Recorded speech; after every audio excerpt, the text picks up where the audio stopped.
दूसरा इतिहास की किताब पुराने नियम से दूसरा इतिहास, इसका 7वां अध्याय और 11 से लेकर आगे कुछ वचनों को हम लोग पढ़ेंगे। आप अपने बाइबल अपने हाथों में ले ले और हम लोग इस समय वचन पढ़ेंगे। दूसरा इतिहास 7वां अध्याय 11 वचन से आगे। जो सुलेमान यहोवा के भवन और राजभवन को बना चुका और यहोवा के भवन में और अपने भवन में जो कुछ उसने बनाना चाहा उसमें उसका मनोरथ पूरा हुआ। तब यहोवा ने रात में उसको दर्शन देकर उससे कहा, मैंने तेरी प्रार्थना सुनी और इस स्थान को यज्ञ के भवन के लिए अपनाया है। यदि मैं आकाश को ऐसा बंद करूं कि वर्षा ना हो, या टिड्डियों को देश को उजाड़ने की आज्ञा दूं, या अपनी प्रजा में मरी फैलाऊं, तब यदि मेरी प्रजा के लोग जो मेरे कहलाते हैं दीन होकर प्रार्थना करें और मेरे दर्शन के खोजी होकर अपनी बुरी चाल से फिरे, तो मैं स्वर्ग में से सुनकर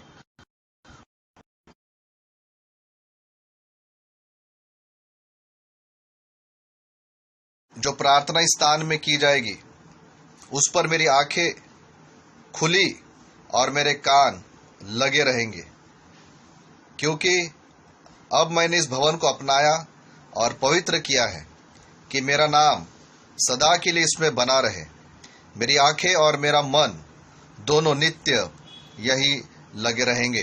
परमेश्वर पढ़े वचन को हम सबों के लिए आशीषित करे। प्रियो, हमने पढ़ा है दूसरा इतिहास, इसका 7वां अध्याय और वचन 11 से लेकर 16 तक हमने पढ़ा है। दूसरा इतिहास पुराने नियम से दूसरा इतिहास 7वां अध्याय और 11 से लेकर 16 तक।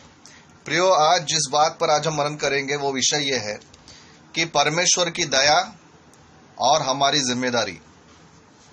विषय पर आज जो हम लोग मनन करने वाले वो ये है कि परमेश्वर की दया और हमारी जिम्मेदारी। आज हम लोग जिस भी वातावरण में है, कोरोना के वातावरण में है, बीमारियों के वातावरण में है, हम सबको परमेश्वर की दया याद आ रही है। हम सबों को परमेश्वर की दया की आज जरूरत है।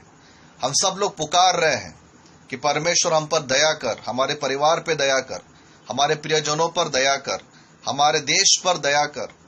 लोग मर रहे हैं, लोग नाश हो रहे हैं, तू हम पर दया करके हमको तू बचा। आज प्रियो, दया हम मांग रहे हैं परमेश्वर से, और ये जरूरी भी है। दया को हम लोग मांग रहे हैं, लेकिन उसी के साथ साथ प्रियो बाइबल एक चीज और भी बताती है कि परमेश्वर की दया वो हमें देते हैं, लेकिन उसके साथ साथ मेरी और आपकी कुछ जिम्मेदारियां भी है परमेश्वर के प्रति। मेरी और आपकी परमेश्वर के प्रति कुछ जिम्मेदारियां हैं जो हमको निभाना ये जरूरी है। ये क्योंकि ये दोनों साथ साथ चलते हैं। परमेश्वर का वचन हमें कुछ करने के लिए कहता है, परमेश्वर का वचन हमें कुछ आज्ञाएं देता है, और उसके बाद परमेश्वर भी हमारे लिए कुछ करते हैं। इसलिए आज इस विषय पर हम लोग थोड़ा देर ध्यान देंगे कि परमेश्वर की दया और हमारी जिम्मेदारी, इसके विषय में बाइबल हमें क्या बताती है। यहाँ पर जो हमने शास्त्र भाग पढ़ा दूसरा इतिहास, इसके 7वें अध्याय में, यहाँ पर सुलेमान राजा, दाऊद राजा का बेटा सुलेमान राजा ने परमेश्वर के लिए एक भवन बनाया और उसके लिए उसने समर्पण की प्रार्थना भी किया। 1 वचन से लेकर अगर हम लोग 10 वचन तक पढ़ते हैं तो उसके समर्पण के बारे में हमको पढ़ने के लिए मिलता है जो उसने मंदिर के लिए किया। और फिर रात को 12 वचन से हम पढ़ते कि परमेश्वर उसको दर्शन देकर उससे बातें करते हैं और कहते कि मैंने तेरी प्रार्थना को सुना है और इस स्थान को मैंने अपनाया है। और फिर वो कहता है कि यदि मैं आकाश को बंद कर दूं कि वर्षा ना हो, टिड्डियों को देश को उजाड़ने के लिए भेज दूं और अपनी प्रजा में मैं मरी फैलाऊं, अगर ऐसी परिस्थिति आ जाए कि आकाश बंद हो जाए, बारिश ना हो, टिड्डियां आ जाए देश को उजाड़ने के लिए और देश में मरी फैला दूं, तब वो कहता है कि तब यदि मेरी प्रजा मतलब मेरे लोग, यदि मेरी प्रजा के लोग जो मेरे कहलाते हैं, परमेश्वर कह रहे कि मेरे लोग, हम लोग कहेंगे इसको आज के जमाने में हम लोग कहेंगे चलो विश्वासी लोग, उद्धार प्राप्त किए हुए लोग, कलीसिया जाने वाले लोग, मेरे लोग जो मेरे कहलाते हैं, दीन होकर, नम्र होकर, शून्य होकर, अपने आप को झुकाकर, शून्य बनकर, दीन और नम्र होकर प्रार्थना करे, दीन हो जाए, नम्र हो जाए, और उसके बाद क्या करे? प्रार्थना करे। और कहते हैं आगे कि मेरे दर्शन के खोजी होकर, मेरे दर्शन के लिए वो खोजी बन जाए, खोजने वाले बन जाए, और मैं अपनी बुरी चाल से फिरे, जो कुछ वो बुरा करते हैं उससे वो फिर जाए, मन फिरा ले। तो फिर प्रभु कहता है कि तो मैं स्वर्ग में से सुनकर उनका पाप क्षमा करूंगा और उनके देश को मैं ज्यों का त्यों कर दूंगा। ज्यों का त्यों का अर्थ कई बाइबल में ऐसा भी बताया गया है कि मैं उनके भूमि को मैं चंगा कर दूंगा, उनके भूमि में से मैं बीमारी को दूर कर दूंगा। तो प्रियो, यहां पर दो बातें हमको दिखाई देती है कि यदि मरी फैल रही है और परमेश्वर कहते हैं कि मेरे लोग दीन हो जाए, मेरे लोग नम्र हो जाए, मेरे लोग प्रार्थना करे, मेरे लोग मेरे दर्शन के खोजी हो जाए और अपने बुरे चाल से फिर जाए, तो मैं उनकी प्रार्थना को सुनूंगा और मैं उनके देश को मैं ज्यों का त्यों या चंगा मैं कर दूंगा। यहाँ पर दोनों बातें प्रिय हमको दिखाई देती है। परमेश्वर की दया भी हमको दिखाई देती है कि परमेश्वर कहते हैं कि मैं तुम्हारे देश को चंगा कर दूंगा, लेकिन उसके साथ साथ हमें हमारी जिम्मेदारी भी दिखाई देती है कि जहां पर परमेश्वर कहता है कि तुम नम्र बनो, दीन बनो, प्रार्थना करो और मेरे खोजी हो जाओ, पापों से फिर जाओ, तो मैं तुम्हारे देश को चंगा करूंगा। इसलिए प्रिय, आज इस बात पर आज हम लोग थोड़ा देर मनन करने वाले हैं कि परमेश्वर हमको दया देने वाला परमेश्वर है, लेकिन उसके साथ साथ उसने हमें कुछ जिम्मेदारियां भी दिया है कि वो चाहते हैं कि हम उसके सामने अपने जीवन को सही रूप से चलाए। प्रियो, आज इस बात की मुझको और आपको ये बहुत बड़ी जिम्मेदारी दी गई है। तो प्रियो, बाइबल बताती है कि जब कठिन दिन आते हैं तो हमने क्या करना चाहिए। अगर हम लोग सबोपदेशक की किताब इसका 7वां अध्याय अगर हम निकालते हैं, सबोपदेशक की किताब इसका 7वां अध्याय और इसका 14 वचन, सबोपदेशक 7 अध्याय का 14 वचन में ऐसा लिखा है, सुख के दिन सुख मान और दुख के दिन में सोच, क्योंकि परमेश्वर ने दोनों को एक ही संग रखा है, जिससे मनुष्य अपने बाद होने वाली किसी बात को न समझ सके। क्या लिखा है? सुख के दिन क्या कर, तू सुख मान, सुख के दिन में तू आनंद कर, सुख मान, परंतु दुख के दिन में तू सोच, दुख के दिन में तू सोच। आज हम लोग दुख के दिनों में हैं, डरे हुए हैं, सहमे हुए हैं, चिंता में हैं। बाइबल बताती है ऐसे दिनों में तू क्या कर, ऐसे दिनों में तू सोच, सुख के दिन में सुख मान और दुख के दिन में तू सोच। क्या सोचना है हमको इन दिनों में, क्या सोचना है प्रियो? क्यों सोचने के लिए बोला गया यहाँ पर? क्यों सुलेमान कहता है कि तू दुख के दिन में सोच? आज हमको, मुझको और आपको, हम सबों को अपने जीवन के बारे में आज हमें सोचने की आवश्यकता है। आज हम सबों को अपने जीवन के बारे में सोचने की आवश्यकता है, क्योंकि जो हमने आज वचन पढ़ा, दूसरा इतिहास 7:14 में क्या कहता है परमेश्वर? परमेश्वर कहते हैं कि मेरे लोग दीन होना जरूरी है, दीन होकर, पहली बात। दूसरा इतिहास 7:14, क्या सोचना है? ये सोचना है क्या मैं दीन हूं, ये सोचना है क्या मैं नम्र हूं, ये सोचना है क्या मैं घमंडी तो नहीं हो गया, ये सोचना है क्या मैं अपने आप को बहुत बड़ा तो नहीं समझ रहा हूं। हमें अपने आप को ये जांचना है, ये परखना है, क्या मैं दीन हूं या नहीं हूं। बाइबल में घमंड के बारे में, नम्रता के बारे में बहुत सारे वचन बताए गए। वचन में लिखा है कि परमेश्वर दीनों पर अनुग्रह करते हैं और अभिमानियों का वो विरोध करते हैं। बाइबल में लिखा गया है कि जो अपने आप को ऊंचा बढ़ाएगा वो छोटा किया जाएगा। बाइबल बताते जो अपने आप को छोटा करेगा वो बड़ा किया जाएगा। बाइबल बताते कि प्रभु यीशु मसीह भी परमेश्वर होने के बाद दीन हो गए, नम्र हो गए, शून्य हो गए और उन्होंने अपने आप के लिए क्रूस की मृत्यु भी सह ली। बाइबल नम्रता के बारे में, दीनता के बारे में बहुत कुछ बताती है। वचन में कहता है प्रियो कि दीन लोगों पर परमेश्वर अनुग्रह देता है, लेकिन घमंडियों पर, अभिमानियों का विरोध करता है। कहीं ऐसा तो नहीं हो गया कि हमारा परमेश्वर विरोध कर रहे हैं। क्यों? क्योंकि हमारे जीवन में शायद दीनता नहीं है, नम्रता नहीं है, हम अपने आप को बहुत बड़ा समझ रहे हैं। रोमियो की पत्री में बाइबल कहती है कि ये तुम अपने आप को दूसरों से बड़ा मत समझो, लेकिन दूसरों को अपने से अच्छा समझो। अपने आप को तुम दूसरों से बड़ा नहीं, लेकिन दूसरों को अपने से तुम बेहतर समझो। हमें अपने आप को नम्र और दीन बनाना ये बहुत जरूरी है, क्योंकि परमेश्वर दीनों पर, दीन लोगों पर, नम्र लोगों पर वो क्या करते हैं? वो अनुग्रह देते हैं। दूसरी बात वो कहते हैं कि दीन होकर क्या करे? प्रार्थना करे। दीन होकर क्या करे? प्रार्थना करे। प्रियो, हमें प्रार्थना करने की आज बहुत ज्यादा जरूरत है।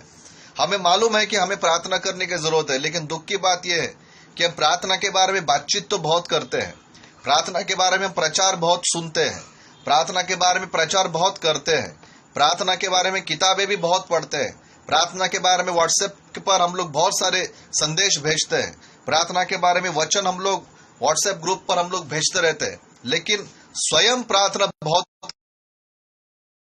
बहुत कम है।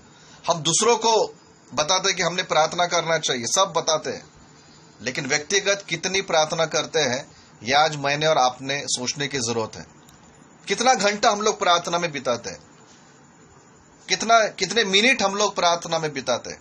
अभी तो बहुत सारे लोग शायद घर पे होंगे, बहुत सारे लोग शायद थोड़े समय के लिए बाहर जाते होंगे। आज हमारे पास में बहुत ज्यादा समय है कि हम लोग प्रार्थना में बिता सकते हैं।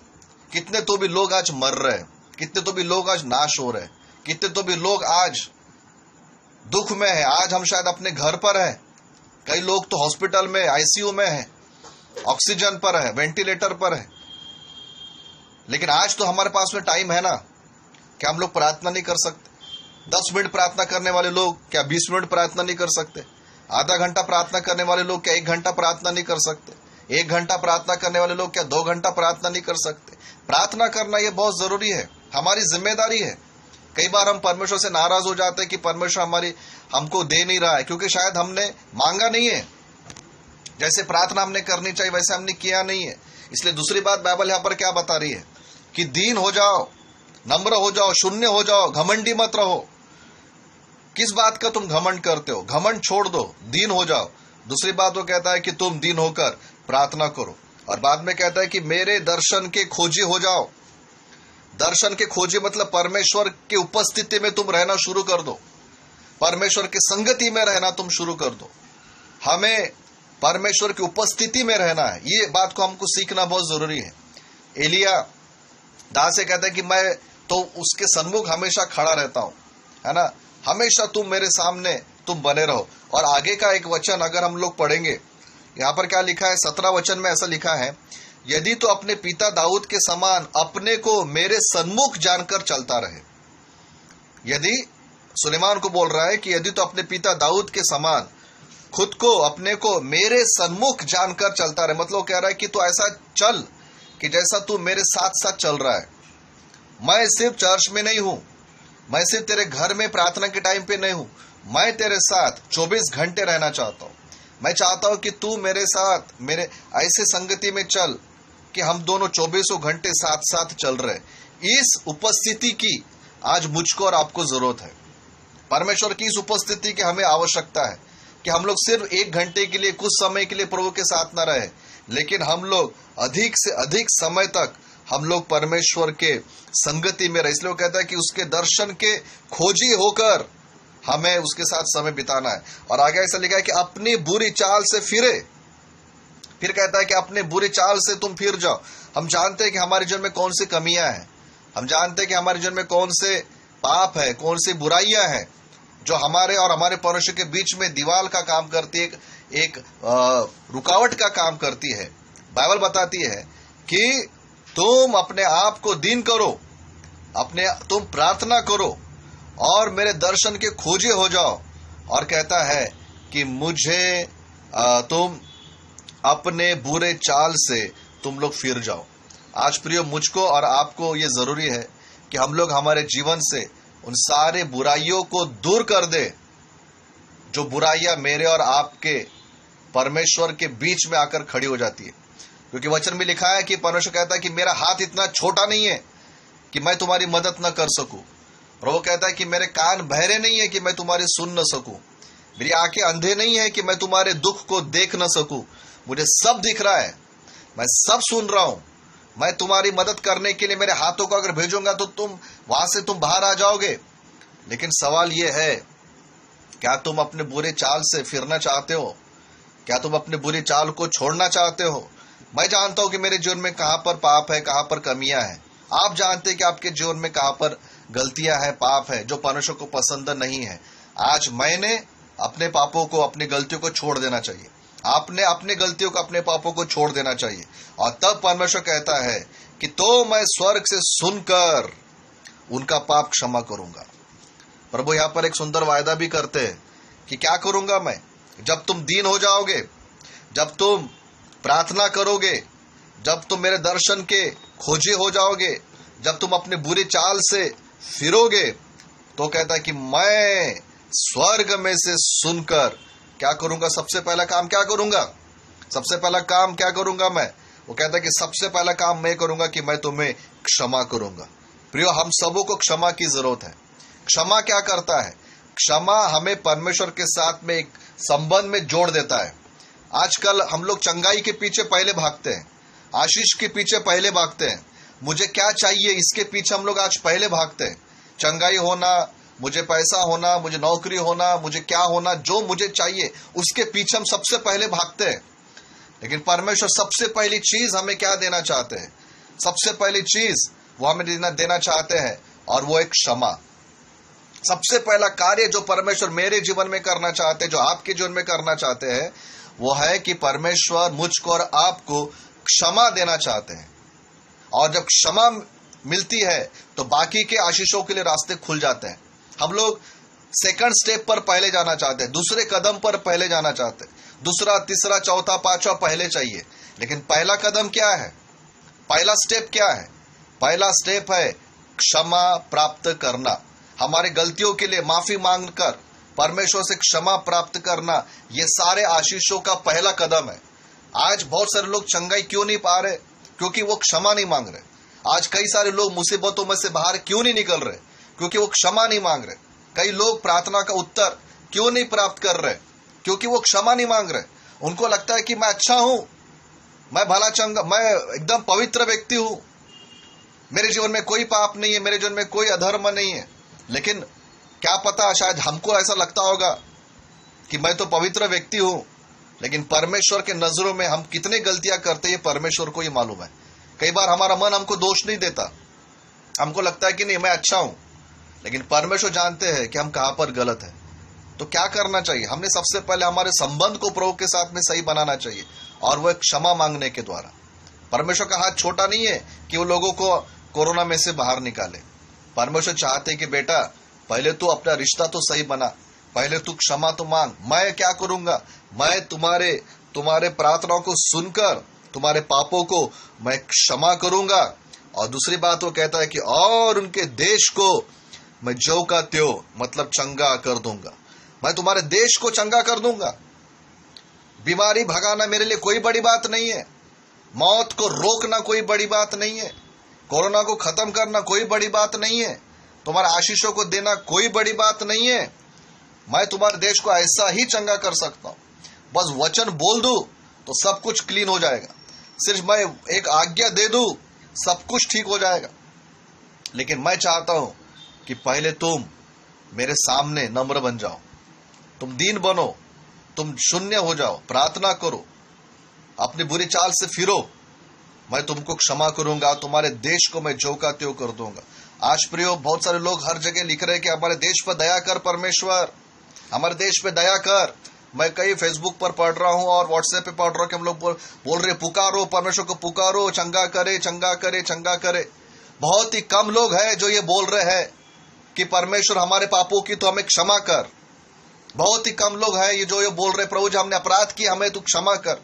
बहुत ही कम लोग बोल रहे हैं कि हमारे पापों से हम लोग माफी मांगते हैं। बहुत ही कम लोग बोल रहे हैं कि हम लोग पश्चाताप करते हैं, हमें तू क्षमा कर, हम लोग मन फिराते हैं, हम तेरे सामने सीधे हो जाएंगे। बहुत कम लोग बोल रहे प्रियो। लेकिन हमें बाइबल क्या बताती है? हम ये बताती है कि पहले तुम सीधे तो हो जाओ, माफी तो मांग लो, क्षमा तो प्राप्त कर लो, चंगाई आ जाएगी, भरपूरी आ जाएगी, सब कुछ ठीक हो जाएगा। परमेश्वर हमको आशीष देते हैं। और आगे अगर हम पढ़ेंगे तो ऐसा लिखा है, एक दो बातों को हम लोग पढ़ते हैं यहाँ पर, और क्या दिया गया है, कैसा लिखा है कि हमें परमेश्वर के वचनों को एक ही दिन के लिए सिर्फ चंगाई प्राप्त करने तक ही नहीं रहे, लेकिन जब हम लोग चंगाई प्राप्त कर लेंगे, जब लोग आशीष प्राप्त कर लेंगे, उसके बाद हमें इसी में हमको अभी आगे चलते जाना है। मतलब ये कि आज मैं बीमार हूं तो मुझे चंगाई चाहिए तो मैं माफी मांगूंगा, और जब मुझे चंगाई मिल जाएगी तो मैं दोबारा उस पाप में चला जाऊंगा, दोबारा मैं वो गलती को करूंगा क्योंकि अब मैं ठीक हो गया हूं। परमेश्वर कहते हैं ऐसा नहीं।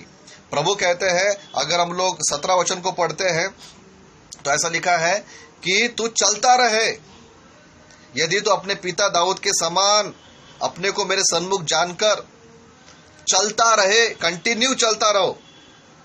क्षमा मिल गई, चंगाई मिल गई, अब उसी में तुम चलते रहो। मतलब सिर्फ स्वार्थ के लिए माफी नहीं मांगना है, स्वार्थ के लिए दिन नहीं होना है, सिर्फ स्वार्थ के लिए हमको सिर्फ चंगाई प्राप्त करने के लिए हमको उसके दर्शन के खोजी नहीं होना है। हमें ऐसा खोजी बनना है, हमें ऐसे दिन बनना है, हमें ऐसा प्रार्थना करने वाला बनना है कि हमने आज जो ये काम को शुरू कर दिया है, ये काम को हमको अब लगातार कंटिन्यू करना है। प्रेयर कंटिन्यू करते रहना है, दिन लगातार बने रहना है, उसके दर्शन के खोजी लगातार बने रहना है। सिर्फ 1 या 2 दिन के लिए नहीं, सिर्फ जब तक ये मुझे प्राप्त होता तब तक नहीं। कहता है कि तू इसमें लगातार तू चलता रहे। आज प्रियो हम लोग चंगे हो जाएंगे, आज हम लोग आशीष प्राप्त कर लेंगे, लेकिन वो प्राप्त करने के बाद हमें उसमें लगातार चलते रहना है, ऐसा परमेश्वर यहाँ पर कहते हैं।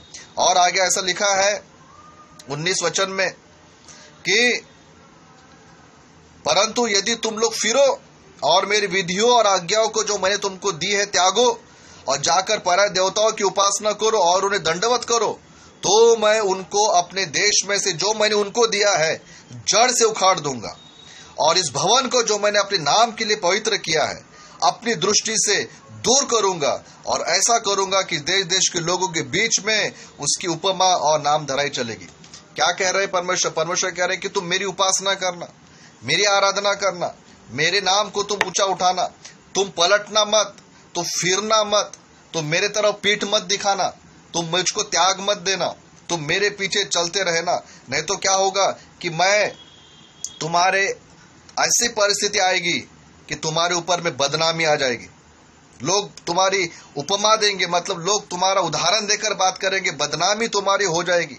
यहाँ तक कि जिस स्थान पर मैं तुमसे तो प्रार्थना करते हैं उस स्थान को भी मैं त्याग दूंगा, ऐसा परमेश्वर हमसे कहते हैं। प्रिय प्रभु क्या वचन क्या कह रहा है कि तुम बदनाम न होने के लिए, लोगों में तुम्हारी बेइज्जती न होने के लिए, तुम्हारी प्रार्थना के स्थान को त्यागा न जाने के लिए, तुम मेरे पास से पलट मत जाना, मुझसे फिर मत जाना, अपना ध्यान कहीं और मत लगाना, मेरी उपासना करना, मेरी भक्ति में तुम रहना, ऐसा भक्तिमय जीवन मैं तुमको दूंगा, मैं तुमसे चाहता हूं, ऐसा परमेश्वर कहते हैं। तो प्रिय प्रभु हमसे क्या कह रहे हैं? प्रभु ये कह रहे कि मैं तुमको चंगा करने वाला परमेश्वर हूं। निर्गमन 15:26 से वचन कहता है कि मैं यहोवा तुम्हें चंगा करने वाला परमेश्वर हूं। भजन संहिता 107:20 में कहता है कि मैं वचन को भेजकर चंगा करता हूं। यीशु मसीह ने सिर्फ बोल दिया और लोग चंगे हो गए। यीशु मसीह ने मुर्दे लाजर को आवाज दिया कि लाजर बाहर आ जा, तो लाजर बाहर आ गया, मरा हुआ 4 दिन का मरा हुआ जिंदा होकर बाहर आ गया। क्या परमेश्वर आज मुझको और आपको चंगा नहीं कर सकते? क्या मुझको और आपको उस अवस्था में से बाहर नहीं ला सकते? क्या आज परमेश्वर हमारे देश को चंगा नहीं कर सकते? ये सब कुछ हो सकता है, लेकिन कब? जब हम हमारी जिम्मेदारियों को भी पूरा करेंगे। आजकल अनुग्रह के नाम से बहुत सारे लोग आजकल ऐसा प्रचार कर रहे हैं कि हमें कुछ करने की जरूरत नहीं, बस परमेश्वर हमको देता जाएगा। हाँ, हमारे अंदर भी इतनी ताकत नहीं है कि हम परमेश्वर को कुछ प्रसन्न कर सके, लेकिन हमारी जो जिम्मेदारी है वो जिम्मेदारियों को पूरा करने के लिए बाइबल हमको बताती है। प्रियो, हमें बताती है बाइबल। पुराने नियम में कुछ बातें हैं, नए नियम में भी बात है। पूरा प्रार्थना करने की आज्ञा नए नियम में भी है, पश्चाताप करने की आज्ञा नए नियम में भी है, और दीन होने की आज्ञा नए नियम में भी है, सिर्फ पुराने नियम में नहीं है। ऐसा ना कहे कि हम लोग अनुग्रह में हैं, इसलिए हमें पश्चाताप करने की जरूरत नहीं। हम अनुग्रह में हैं, हमें प्रार्थना करने की जरूरत नहीं। हम अनुग्रह में हैं, हमें पापों की क्षमा की जरूरत नहीं। यीशु मसीह एक बार बलिदान हो गया तो अब हमको कोई दोबारा पापों की क्षमा मांगने की जरूरत नहीं है। यीशु मसीह ने बलिदान कर दिया तो हमें एक दूसरे को क्षमा करने की जरूरत नहीं है। ये सब झूठी शिक्षाएं हैं। हमें पुराने नियम और नए नियम दोनों को अगर हम लोग अध्ययन करते हैं तो हमें पता चलता है कि पुराने नियम में भी और नए नियम में दोनों में पश्चाताप के बारे में सिखाया गया है। दोनों में हमें पश्चाताप, क्षमा, प्रार्थना, उपवास, प्रभु के सामने दीन होना, नम्र होना, उसके खोजी होना, ये दोनों में हमको पढ़ने को मिलता है, पुराने नियम में भी और नए नियम में भी। कई लोग ये कहेंगे कि हम लोग अगर पश्चाताप के बारे में बात करें कि आप लोग पुराने नियम में जी रहे।